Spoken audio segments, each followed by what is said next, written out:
മറ്റൊരു വാർത്തയിലേക്ക് പോയാൽ തിരുവനന്തപുരത്താണ് കുറ്റിച്ചില്ലിൽ മകന്റെ മർദ്ദനമേറ്റ് അച്ഛൻ മരിച്ചു. വഞ്ചിക്കുഴിയിൽ സ്വദേശി രവീന്ദ്രനാണ് മരിച്ചത്. മകൻ നിഷാദ് പോലീസ് കസ്റ്റഡിയിലാണ്. മദ്യലഹരിയിലായിരുന്നു ആക്രമണം. സാരംഗ് വിവരങ്ങൾ നൽകും. സാരംഗ്, എന്താണ് ഇങ്ങനൊരു ഇരുവരും തമ്മിലൊരു മർദ്ദനത്തിലേക്ക് എത്താനുള്ള സാഹചര്യം എന്തായിരുന്നു? ഉടനടി മരിക്കുകയായിരുന്നു. എന്താണ് പോലീസ് പറയുന്നത്? കഴിഞ്ഞ ദിവസം ഓണാഘോഷവുമായി ബന്ധപ്പെട്ട് മകൻ വീട്ടിലേക്ക് മദ്യപിച്ചെത്തിയിരുന്നു. ഇതിനെ തുടർന്ന് ഇവർ രണ്ടുപേരും തമ്മിൽ ഒരു വാക്കുതർക്കത്തിൽ ഏർപ്പെടുകയും ഈ മദ്യപിച്ച് ബഹളം ഉണ്ടാക്കി എന്നാണ് നാട്ടുകാർ പറയുന്നത്. അതായത് ഇത്തരത്തിൽ ഒരു മദ്യപിച്ചതിനെ തുടർന്ന് വീട്ടിൽ വന്ന് ബഹളം വെച്ചു, അത് ചോദ്യം ചെയ്തു പിതാവ്. അതിനുശേഷം ഇവർ തമ്മിൽ വാക്കുതർക്കത്തിൽ ഏർപ്പെടുകയും തുടർന്ന് ഈ ഒരു വാക്കുതർക്കത്തിനിടയിൽ ഈ യുവാവ് അച്ഛനെ തള്ളിയിടുകയായിരുന്നു. ആ തള്ളിയിടുന്നതിന് ശേഷം ദേഹാസ്വാസ്ഥ്യം അനുഭവപ്പെടുകയും ഉടൻ തന്നെ ആശുപത്രിയിലേക്ക് എത്തിക്കുകയും ചെയ്തു. പക്ഷേ ആശുപത്രിയിൽ എത്തിക്കുന്നതിന് മുൻപ് തന്നെ ഇദ്ദേഹം മരണപ്പെടുകയായിരുന്നു. ഇതിന് മുൻപ് പലതവണ ഹൃദയ സംബന്ധമായ ബുദ്ധിമുട്ടുകൾ അനുഭവിക്കുന്ന ഒരു വ്യക്തിയായിരുന്നു ഈ മരിച്ച പിതാവ്. പക്ഷേ ഈ ഒരു മർദ്ദനത്തിൻ്റെ ഭാഗമായിട്ടാണോ മരണം സംഭവിച്ചത്, അല്ല ഇതിനിടയിൽ അറ്റാക്ക് പോലും അങ്ങനെയുള്ള എന്തെങ്കിലും ശാരീരിക പ്രശ്നങ്ങൾ ഉണ്ടായതിനു ശേഷമാണോ ഇതുമൂലമാണോ മരണം ഉണ്ടായത് എന്ന് വ്യക്തത വന്നിട്ടില്ല. അതിൽ അത്തരം കാര്യങ്ങളിൽ വ്യക്തത വരാൻ വേണ്ടി പോലീസ് പോസ്റ്റ്മോർട്ടം നടപടികളിലേക്ക് കടന്നിട്ടുണ്ട്. മൃതദേഹം ഇപ്പോൾ തിരുവനന്തപുരം മെഡിക്കൽ കോളേജിൽ പോസ്റ്റ്മോർട്ടം നടപടികളിലേക്ക് കടക്കുകയാണ്.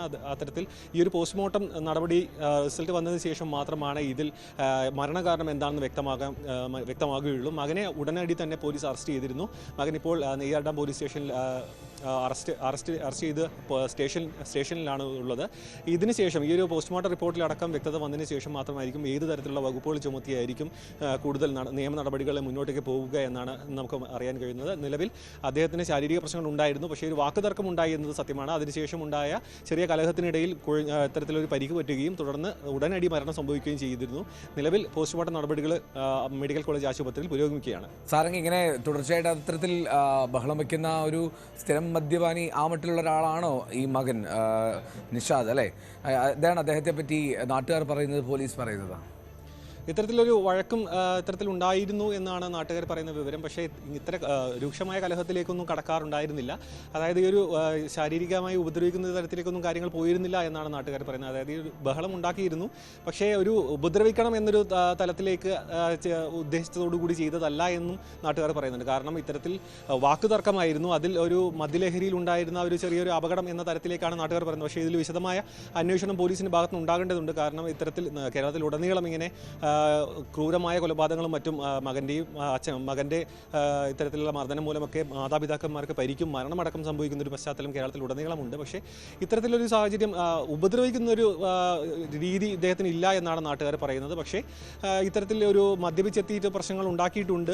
ഇത്തരത്തിൽ ശാരീരികമായി ഉപദ്രവിക്കുന്നൊരു മുൻപ് അത്തരത്തിലൊരു സംഭവങ്ങൾ ഉണ്ടായിട്ടില്ല. പക്ഷേ ഇത്തരത്തിലൊരു അസ്വാഭാവികമായിട്ടുള്ള ഒരു മരണത്തിലേക്ക് കാര്യങ്ങൾ എത്തിച്ചത് ഈ ഒരു മദ്യലഹരിയിൽ ഉണ്ടായിരുന്നുള്ള ആ സമയത്തെ ഒരു പ്രകോപനത്തിൻ്റെ പേരിലാണ് ഈ ഒരു മരണമടക്കം സംഭവിച്ചത്. പക്ഷേ മകനടക്കമാണ് ഈ ഒരു പിതാവിനെ ആശുപത്രിയിലേക്ക് എത്തിച്ചതെന്നാണ് നമുക്ക് ലഭിക്കുന്ന വിവരം. എൽദോ, ഈ മറ്റു നടപടികൾ പൂർത്തിയായി. മാത്രമല്ല, ഇയാൾ കുറ്റം സംബന്ധിച്ചോ പോലീസിനോട്, ഞാനാണ് അങ്ങനെ ചെയ്തത് എന്ന്?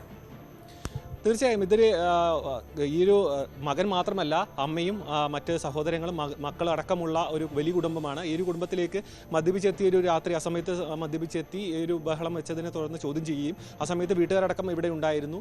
അതിനുശേഷം ഉണ്ടായിരുന്ന കലഹത്തിലാണ് ഇങ്ങനൊരു അപകടം സംഭവിക്കുന്നത്.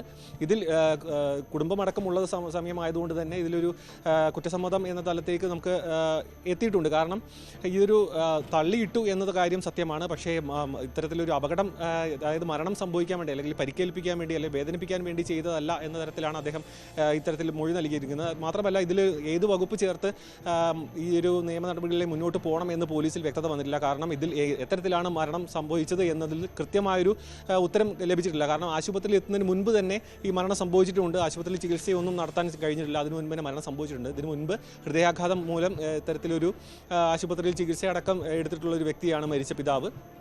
പക്ഷേ ഈ ഒരു പെട്ടെന്നുണ്ടായ പ്രകോപനത്തിലുണ്ടായ ഒരു മർദ്ദനത്തിൽ അത് ഹൃദയാഘാതം മൂലമാണോ അല്ലെങ്കിൽ ഈ ഒരു നെഞ്ച് ഈ ഒരു കട്ടിലിനോട് പോയി ഇടിച്ചു എന്നാണ്, ഈ ഒരു തള്ളിയിട്ടപ്പോൾ നെഞ്ചിടിച്ചു എന്നാണ് നാട്ടുകാർ പറയുന്ന വിവരം. അതിന് ഉടൻ തന്നെ ദേഹാസ്വാസ്ഥ്യം അനുഭവപ്പെടുകയും അപ്പോൾ തന്നെ ആശുപത്രിയിലേക്ക് എത്തിച്ചു. അപ്പോൾ ഈ ഇടിയുടെ ആഘാതത്തിലുണ്ടായ മരണമാണോ അല്ലെങ്കിൽ ഇത്തരത്തിൽ മറ്റ് ഈ ഒരു വാക്കുതർക്കത്തിനിടെ ഉണ്ടായ ഒരു ഇത്തരത്തിലൊരു ഹൃദയാഘാതമാണോ എന്നൊന്നും ഇത് വ്യക്തമല്ല. മാത്രമല്ല, ഇതിൽ ഈ ഒരു കുടുംബമടക്കം സാക്ഷികളാണ്. ഇതിൽ വീട്ടുകാരെല്ലാം വീട്ടിലുള്ള സമയത്താണ് ഈ ഒരു സംഭവം നടക്കുന്നത്.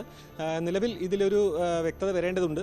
അതിൽ കുറ്റസമ്മത മൊഴിയെടുക്കുന്നതിലടക്കം വീട്ടുകാരുടെയും ഈ ഒരു മകൻ്റെ അടക്കം മൊഴിയെടുത്തതിന് ശേഷമായിരിക്കും ഇതിലൊരു വ്യക്തത വരിക. ഉറപ്പായിട്ടും. എന്തായാലും സാരംഗ് സുധാകരാണ് വിവരങ്ങൾ നൽകിക്കൊണ്ടിരുന്നത്. തിരുവനന്തപുരം കുറ്റിച്ചില്ലാണ് ഇത്തരം സംഭവം. മകന്റെ മർദ്ദനമേറ്റ അച്ഛനാണ് മരണമടഞ്ഞത്. വഞ്ചിക്കുഴിയിൽ സ്വദേശി രവീന്ദ്രനാണ് മരിച്ചത്. നിഷാദ് ഇപ്പോൾ പോലീസിന്റെ കസ്റ്റഡിയിലുണ്ട്. മദ്യലഹരിയിലായിരുന്നു.